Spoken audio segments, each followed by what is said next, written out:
Hello friends, my name is Rohit.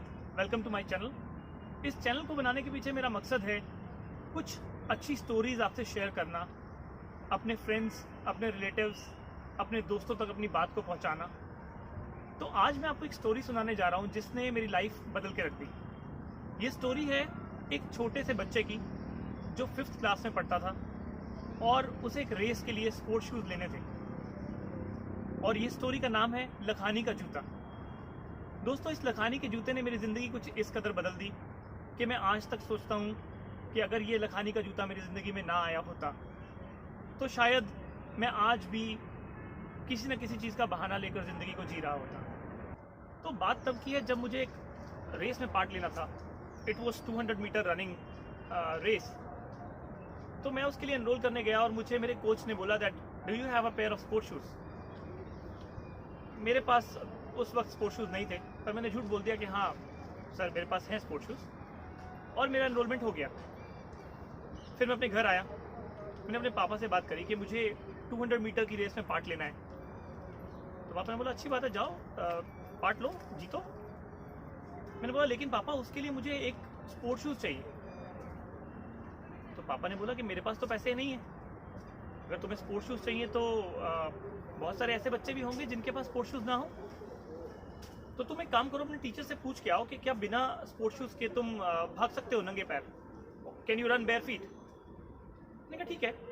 Next day मैं अपने coach के पास गया और मैंने बोला सर स्पोर्ट्स शूज़ तो है मेरे पास, लेकिन क्या मैं नंगे पैर दौड़ सकता हूँ। तो सर ने बोला हाँ नो प्रॉब्लम, आप नंगे पैर दौड़ो या फिर स्पोर्ट्स शूज़ में दौड़ो, ये पीटी वाले शूज़ में नहीं दौड़ना, जो पीटी वाले शूज़ हम पहन के फिजिकल एक्टिविटी के लेक्चर में जाया करते थे।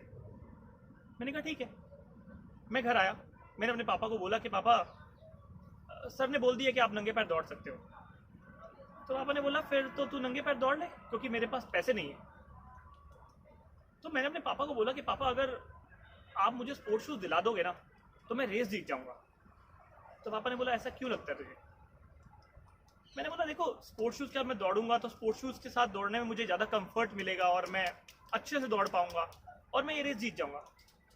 पापा ने बोला एक काम कर, तू रेस में दौड़ने जा, नंगे पैर दौड़ना, और ये मत सोचना कि तेरे पास शूज़ नहीं है। और जब तू रेस में जीत के आएगा, अगर तू जीत के आता है तो मैं तुझे स्पोर्ट्स शूज़ गिफ्ट कर दूंगा। और कुछ लास्ट 2-3 वीक पहले सड़क पे चलते हुए मैंने एक लखानी का शूज़ देखा था एक शोरूम में, जो मुझे बहुत पसंद आ गया था। तो मैं सोच रहा था शायद इस रेस के माध्यम से मुझे वो शूज़ मिल सकता है।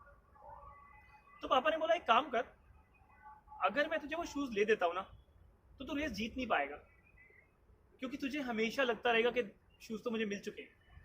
तो तू कल जाना, रेस में पार्ट लेना, और जब उस लक्ष्य को सामने देख रहा होगा ना तो वहाँ सोचना कि इस लक्ष्य को पार करते ही मुझे मेरा फेवरेट शूज़ मिलेगा।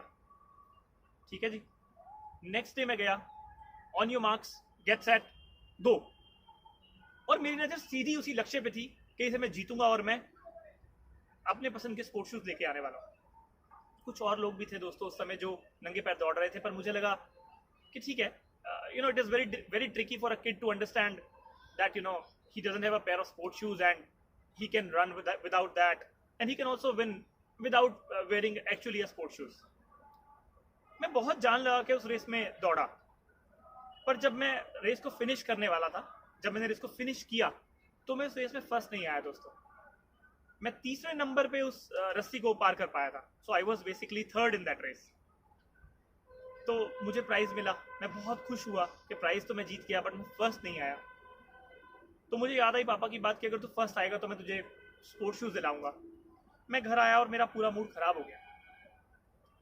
मेरे पापा आए, उन्होंने मुझे बोला कि हाँ क्या हुआ, आज तेरी रेस थी, जीता क्या। मैंने बोला पापा मैं फर्स्ट नहीं आया और मुझे लगता है कि चीटिंग हुई है मेरे साथ, शायद मैं फर्स्ट आया था। पापा ने बोला ऐसा नहीं, ये तुम्हें लगता है कि तुम फर्स्ट आए थे, बट तुम थर्ड आए हो, यही सच है। अपनाओ इसे, मानो इसे। और रही बात, मैंने तुझे कहा था कि तू फर्स्ट आएगा तो मैं तुझे शूज़ दिलाऊंगा, तो तू चल मेरे साथ, मैं तुझे शूज़ दिला देता हूँ। इसमें चीटिंग बोलने वाली क्या बात है। स्पोर्ट्स शूज़ की बात है, छोटी सी बात है, ले लेते हैं चल के, क्योंकि तूने अच्छा पार्टिसिपेट किया है तो चल। बट मुझे वो हर्ट हो गई थी बात। तो मैंने बोला नहीं, अगली बार जब रेस में पार्ट लूंगा, फर्स्ट आऊँगा ना, तब आप मुझे वो मेरे स्पोर्ट्स शूज़ दिला देना जो मैंने आपको कहे। पापा ने कहा ठीक है, चल एक बार मार्केट चलते हैं, मुझे कुछ सामान देखना है। तो मैं चला गया उनके साथ। रास्ते में वही दुकान थी दोस्तों जहाँ मेरा फेवरेट शूज़ लखानी का बाहर वो मिरर का होता है ना, ग्लास, उसमें पड़ा हुआ था। पापा ने बोला कि चलो अंदर चलते हैं, मुझे एक चप्पल लेनी। उन्होंने अंदर गए, चप्पल देखी और मुझे बोला कि ये वही है ना वो येलो कलर का शूज़ जो तेरे को पसंद है? मैं बोला नहीं नहीं, मुझे पसंद नहीं है। पापा ने बोला अरे पसंद है या नहीं है वो तो अलग बात है, ले नहीं रहे हम। मैंने कहा हाँ पसंद था पर अभी नहीं लेना। उन्होंने बोला ठीक है चल एक बार ट्राई कर ले। पापा ने मुझे वो ट्राई करवाया। पापा ने बोला लेना तो ले दूँ क्या? मैंने कहा नहीं मुझे लेना ही नहीं है, क्योंकि मुझे ना अंदर से मेरी ईगो हर्ट हो गई थी। मुझे लगा मुझे नहीं लेना, बस मेरा मूड खराब हो चुका था। खैर वापस आ गए हम लोग अपने घर। तो घर आने के बाद मैं थोड़ा चिड़चिड़ा सा हो गया और मैंने लोगों से बात नहीं करी, मतलब अपनी मम्मी से बात नहीं करी, अपने सिस्टर से बात नहीं करी। तो मेरी सिस्टर ने बोला अरे क्या हो गया, कोई बात नहीं, थर्ड तो तू आया ही है, it's also good thing. So when you try to be first and you do not come on the first position, it's not that bad. Mummy ने मुझे बोला कि यार परेशान मत हो, पापा कह रहे हैं शूज़ ले ले। मैंने बोला नहीं मुझे लेने ही नहीं है। ऐसे क्यों लूँ, जब फर्स्ट आऊँगा तभी लूँगा। और अंदर से मन तो कर रहा था कि ले लूँ, लेकिन आप समझ सकते हैं वो 5th क्लास का बच्चा, उसके मन में क्या चल रहा है। It's quite complicated in the head. लेना भी चाह रहा हूँ, फर्स्ट भी नहीं आ पाया, पापा दिला भी रहे हैं, और जो भी था इट वॉज कॉम्प्लिकेटेड। खैर मेरी सिस्टर ने बोला अच्छा सुन एक काम कर, वहाँ ना कुछ सामान पड़ा है वो मेरा ला कर दे दे जरा एक बार। तो बिना मन के मैं गया और जाके मैंने कर्टन हटाया। तो दोस्तों उस कर्टन के पीछे वही लखानी शूज़ का डब्बा पड़ा था। तो देख के जैसे मैं अभी खुश हो गया हूँ, ऐसे ही मैं उस वक्त खुश हो गया था। मतलब every small thing that I get, I start feeling it, and that's how I think happiness is all about. Feel every small thing, every little thing in your life. वो जूता उठाया मैंने, मैं भूल गया कि मैं फर्स्ट नहीं आया था, फटाफट पहना और ऐसे घूमने लगा, दौड़ने लगा इधर उधर।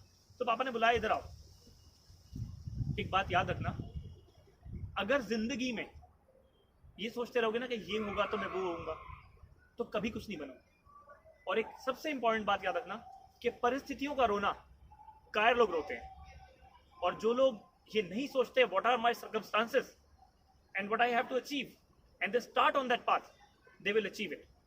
सो एक बात हमेशा याद रखना कि तुम तभी हारोगे जब तुम सोच लोगे कि तुम हार गए हो। तो दोस्तों वो लखानी का शूज़ मुझे आज भी बहुत याद आता है, और जब भी मैं उस शूज़ को पहनता था तो ये पापा की ये जो लाइन थी कि परिस्थितियों का रोना तो कायर लोग रोते हैं, जिन्हें जीतना होता है वो नंगे पैर दौड़ के भी जीत लेते हैं। ये बात हमेशा मेरी ज़िंदगी में रही, और मैं बहुत बार हारा ज़िंदगी में उसके बाद, लेकिन मैंने कभी ज़िंदगी में बहाना नहीं लगाया कि काश मेरे पास ये होता तो मैं वो कर लेता। और यही मैं आपको बताना चाहता हूँ दोस्तों कि आप लोग भी अपनी ज़िंदगी में अगर कहीं फंसे हैं, कहीं रुके हैं, थके हैं या हारे हैं, तो परिस्थितियों का रोना मत रोइए, उठिए और उसे बदलने के लिए कुछ करिए, और जीत आपकी ही होगी। तो जैसे उस लखानी के जूते ने मेरी ज़िंदगी बदल दी, ऐसे ही आपकी ज़िंदगी में भी कुछ ना कुछ ज़रूर होगा जब आप सर्कमस्टांसेस को छोड़ के अपनी स्ट्रगल पे निकल जाएंगे। तो दोस्तों ये थी मेरी ज़िंदगी की एक छोटी सी कहानी, लखानी का वो जूता जो बहुत जादुई था, जिसने मेरे को जीना सिखाया। और अगर आपको मेरी वीडियो पसंद आई हो तो इसे लाइक करें, शेयर करें और मेरे चैनल को सब्सक्राइब करें। Thank you so much.